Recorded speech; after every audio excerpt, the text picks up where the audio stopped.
જૂનાગઢ જિલ્લાના કેશોદના જલારામ મંદિર ખાતે મેગા કેમ્પનું આયોજન કરવામાં આવેલું હતું। આ કેમ્પમાં મોતિયાના operation, diabetes checkup camp, homeopathic નિદાન કેમ્પ વગેરે કેમ્પ રાખવામાં આવેલા હતા કે જેમાં કેશોદ તેમજ આજુબાજુના ગ્રામ્ય વિસ્તારમાં મોટી પ્રમાણમાં લોકોએ લાભ લીધો હતો। અને આ નિદાન કેમ્પની શરૂઆત કેશોદના ધારાસભ્ય દેવાભાઈ માલમ, ભોજન દાતા રફીકભાઈ મહિડા, જલારામ મંદિરના ટ્રસ્ટી દિનેશભાઈ કાનાબા, રમેશભાઈ રતન દાયરા, સ્નેહલ તન્ના, રઈશ મહિડા, હેમંત ઘેરવરા, મોહનભાઈ ગોડાસરા વગેરે મહેમાનો દ્વારા દીપ પ્રાગટ્ય કરવામાં આવી હતી। નેત્ર નિદાન કેમ્પમાં 175 જેટલા દર્દીઓને પરિતોષ પટેલ તથા ડોક્ટર શ્વેતા પટેલ દ્વારા તપાસી 84 દર્દીઓને ઓપરેશન માટે રાજકોટ રણછોડદાસજી હોસ્પિટલ ખાતે મોકલવામાં આવ્યા હતા। કેશોદ જલારામ મંદિર ખાતે યોજાયેલા 354 કેમ્પમાં 25,343 દર્દીઓના સફળ ઓપરેશન દ્વારા જલારામ મંદિર લોકોને નવી દ્રષ્ટિ આપવા સહભાગી થયેલ છે।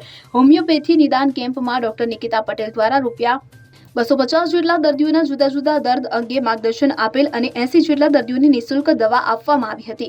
200 જેટલા દર્દીઓને ડાયાબિટીસ ચેકઅપ કરવામાં આવેલ હતું અને દર્દીઓની નોંધણી દક્ષાબેન મહેતા, અશ્વિનભાઈ પટેલ દ્વારા કરવામાં આવી હતી। જ્યારે દર્દીઓને માર્ગદર્શન સુરેશ અઘેરા, ભગવંતસિંહ રાયજાદા, વિજય દાફડા, કિશુભાઈ પટેલ દ્વારા આપવામાં આવ્યું હતું। દર્દીઓને પીરસવાની કામગીરી વિશ્વ હિન્દુ પરિષદ અને બજરંગ દળના નિખિલ ઠાકર, સાહિલ દેવાણી, કમલેશ સાઈ વગેરે દ્વારા કરવામાં આવી હતી।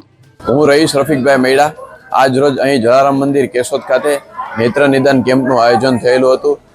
જલારામ મંદિર કેશોદ ખાતે દર મહિનાના પહેલા અને ત્રીજા રવિવારે આવી રીતે આ કેમ્પનું આયોજન થાય છે।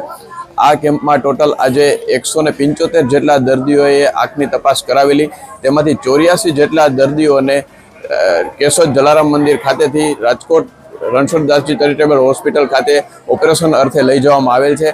આ કેમ્પના ભોજનના મુખ્ય દાતા તરીકે રફીકભાઈ મહિડા MRTVS વાળાએ સેવા આપેલી છે। રફીકભાઈ મહિડા દ્વારા દર વર્ષે તેના પિતાશ્રીની યાદમાં આવી રીતે ભોજનના દાતા તરીકે સેવા આપે છે। અને આ તકે કેશોદના ધારાસભ્ય શ્રી દેવાભાઈ માલમ, કેશોદના શહેર ભાજપ પ્રમુખ હિરણભાઈ ભોરણિયા તથા હિન્દુ મુસ્લિમ સમાજના આગેવાનો ઉપસ્થિત રહેલ હતા। કેશોદ ખાતે ટોટલ આજ સુધી 354 જેટલા કેમ્પનું સફળ આયોજન થયેલું છે। તેમાંથી 25,000 કરતાં પણ વધારે દર્દીઓએ ઓપરેશન કરાવી અને સારી દ્રષ્ટિ જલારામ મંદિર કેમ્પ દ્વારા મેળવેલી છે। આવી જ રીતે કેશોદમાં ટોટલ ઘણા બધા દર્દીઓ આવી રીતે આંખની તપાસ કરાવે છે અને સારી એવી સેવા મેળવે છે। અને આવી જ રીતે ભોજનના દાતાઓ જલારામ મંદિર ખાતે આ કેમ્પમાં ભોજનના દાતામાં સેવા આપી અને સહકાર આપે છે। અનિરુદ્ધ સુબાબરિયા સાથે C24 ન્યૂઝ કેશોદ। હવે જુઓ દેશ દુનિયાની તમામ ખબરો તમારી આંગળીના ટેરવે। ઉઠાવો મોબાઈલ અને Google Play Store પરથી ડાઉનલોડ કરો અમારી CN24 ન્યૂઝ મોબાઈલ એપ।